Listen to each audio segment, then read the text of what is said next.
The first thing that I needed when I went into children's homes at 12 years of age, this was me with my foster family, was a hug.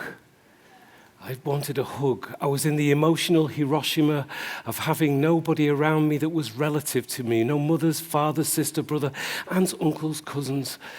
And it was the last thing that I got as I entered the care system, the children's homes at 12 years of age. But what was worse, that it wasn't acknowledged that me not getting a hug would have a detrimental effect on my growth into adolescence. I was at the beginning of not being touched. I was at the start of becoming invisible. One of the things that I learned when I tried to translate this lack of instinctive knowledge that the adults had around me that they were not using, to not see that not being touched is emotionally violent to any child. For them not to see that meant that I was immediately in a dangerous situation where I had to have all of my senses alert to everything around me, to try to translate the experience somehow only to myself, to actually drag myself into the cave of me and look out and think, what, there's something wrong. One of the things that I noticed in the care system, and I was in it for 18 years, is that in the children's homes, there were all of these boxes, and they said, in emergency, break glass. And there we were, all of us, most of us adolescents in the care system. And if you broke the glass on the in-emergency break glass box, the institution would come alive. It would understand itself. It would know how to punish. It would know how to find out who did it. It had systems of accountability that were second to none. All of the staff knew what they were doing. The institution became visible. This became the hug. I knew that it knew what it was doing when something went wrong. But it couldn't acknowledge the absolute vitality to a child that they were not getting a hug when they went into care system. I can hear somebody now, hey, well, to be honest, you can't hug a child. You don't know what's happened to them in the care system, so you can't. Yes, but you can acknowledge that not having a hug will have a detrimental effect, and you can then decide how you're going to give that hug without touching the child. You know, the imagination and the ability for creativity in thinking is something that all families do all of the time. You improvise your answer. I realized that I was in a situation where if I broke the glass, the institution understood it, and if I didn't, nobody would stop all of us teenage children and say to us, thank you, on a daily basis, thank you for not smashing the glass. I was in a dangerous and a dark situation where I was being seen as relative to an institution, knowing that the institution was built to be relative to me. I was decided on whether I was a good person or a bad, as to whether I acted good or acted bad. What parent does that? What parent thinks their child being good or bad is an evaluation as to whether they are brilliant? We have all of the skills to look after children in care, and yet we build an institution that serves itself more than it serves the child quite often. Not all the time, but quite often. I realized that I was in a situation where I couldn't trust the people who were the adults who were there to care for me. They would say things to me like, we need to give you a voice. We need to give you a voice so that you can tell us what you want. That is, look, hold on, let me just get this right. That is, a child who comes into care for care, who is then told that he or she needs a voice. So, I mean, this shit is getting Animal Farm. So that he can tell the people who are supposed to care for him how they're supposed to care for him, and they can then get along with it. What child in the family says to their parent, I need to have a voice so I can feed back to you. Actually, feedback is central to all families. We're all actually feedback machines. It's just that children in care are crash test dummies quite often. So I felt that I was in an unsafe environment, and I felt that if I reacted towards that unsafe environment, I would play into the good-bad narrative. So I was trapped in an unreal situation where I was in need, yet defined by whether I was good or bad. As it happens, I was good. As it happens, like most young people in care and in children's homes, they're not good. They're actually incredible. Families are powered by the power of suggestion. You know, sort of. So when you're getting married? You're getting married? You're not getting married? You don't want to get married.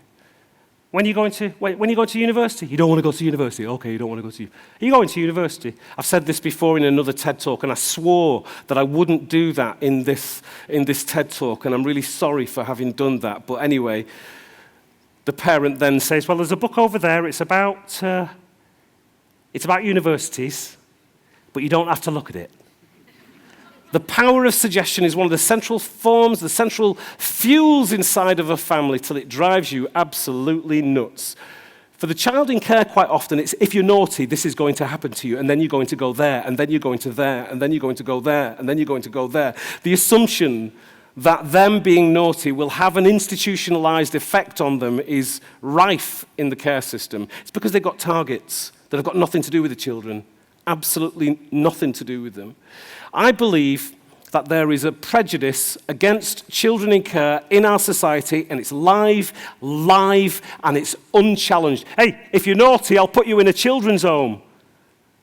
Many parents have said that over the years. If you're naughty, I'll put you in the children's home. Family is a set of dysfunctional, Family is a set of memories disputed over a long period, over a lifetime between one group of people. Dysfunction is at the heart of all functioning families. All of them. Dysfunction is at the heart of every single family. And outside of the dysfunction is the PR company of family. The PR company. Hey, don't talk bad about my mother. My mother's good. All right. Don't say anything wrong about my family, pal. It's the one thing that people would fight about at school. What happens between these four walls, it's our business.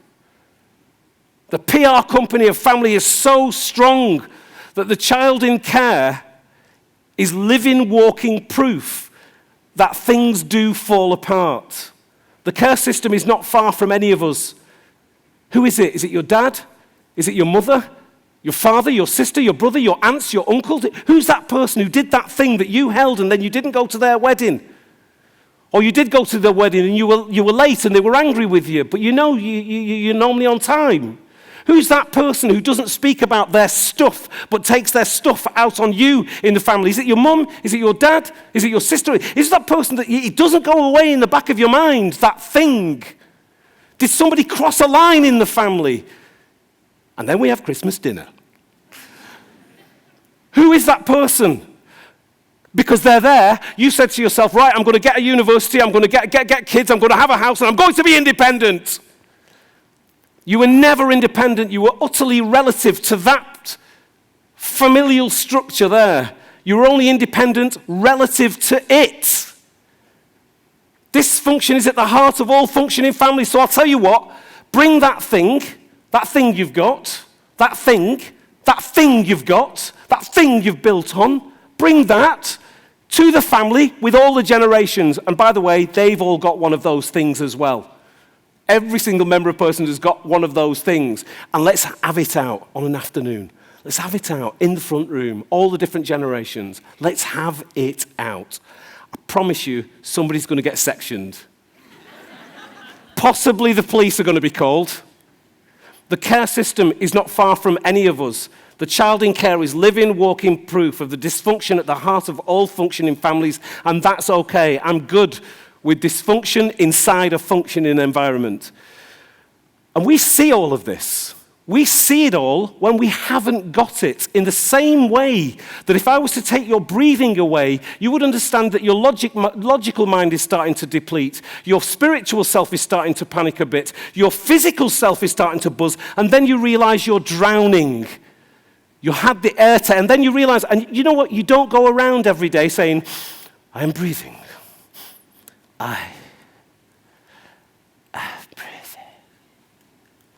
breathing. You don't do that, nor do you go around every day and say, I've got a family, I'm really happy about that. The privilege of family is to not see how it is important to you. We, who are in care, we see all of this. We have more insight into family and the nature of family than people in families. We see how important it is to the small things, to the big things, to the person who says, well, my childhood doesn't matter, I'm an adult. That's proof that their childhood does matter in their adult life. Because all of this childhood, the reason I'm talking about it is because it echoes throughout your adult life. You find yourself shouting at your daughter or your son for having their sandwiches in a particular way, or not eating their crusts, or staying out late. And you hear yourself saying the same thing that your father or your mother said to you, and then you realize that you've held something against them for 20 whatever years, and you've just done exactly the same thing. So you've kind of got an understanding of what they were about. The privilege of family is that you don't call your mother and father to apologize. You can carry on with that little bitter thing you've got because it's the making of you.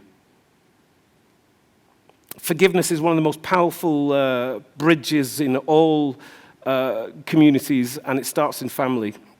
Because if you think your father or your mother or whoever that person is going to apologize to you on the deathbed, I'm sorry, it's not going to happen. It's not going to happen. The greatest thing you can do for you is to forgive, because a very large thing that's weighing you down will disappear, and you'll become who you should be. We carry these things all of our lives, and we carry them we get so gripped with them. Children in care see all of this all of the time. Being outside of family gives them an incredibly powerful insight into what family members need. Christmas, I realized, is really important to kids in care and to kids who leave care. And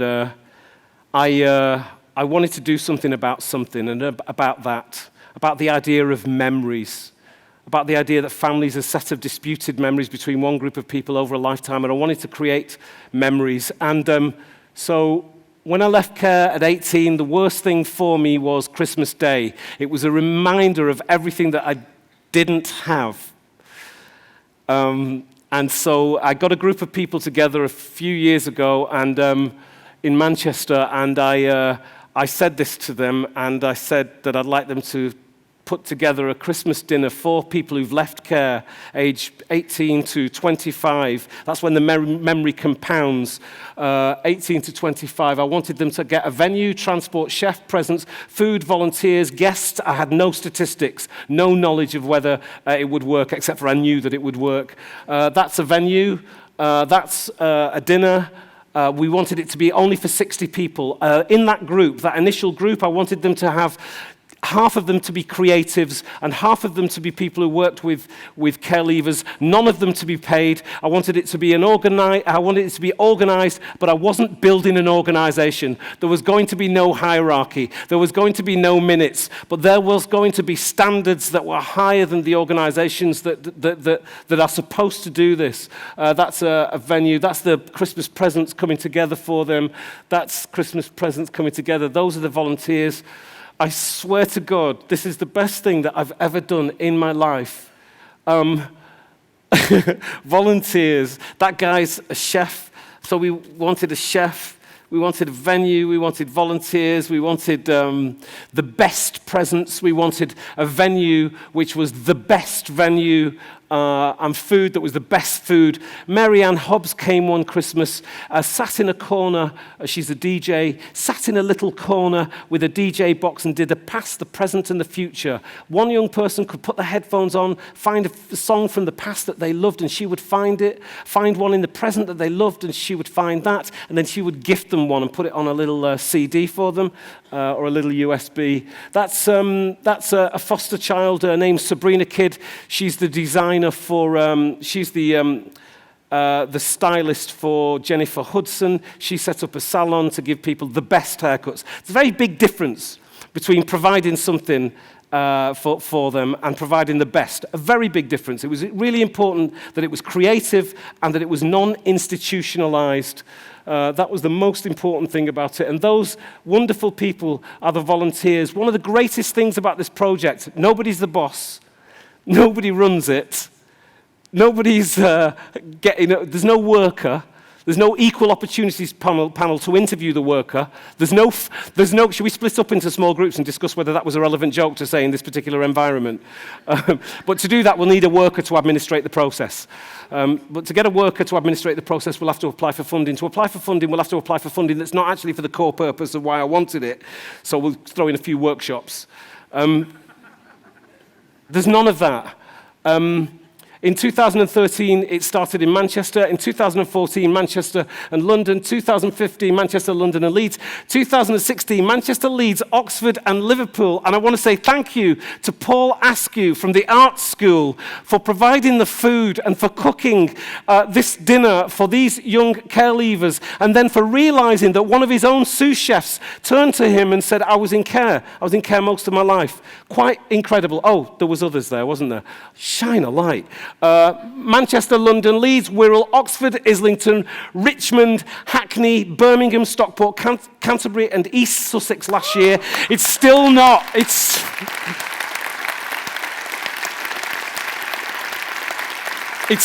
still not an organisation. Each area does it itself. We get a top chef. The one for Manchester United and Manchester City did the Manchester one for like 3-4 years now. It's the University of Manchester.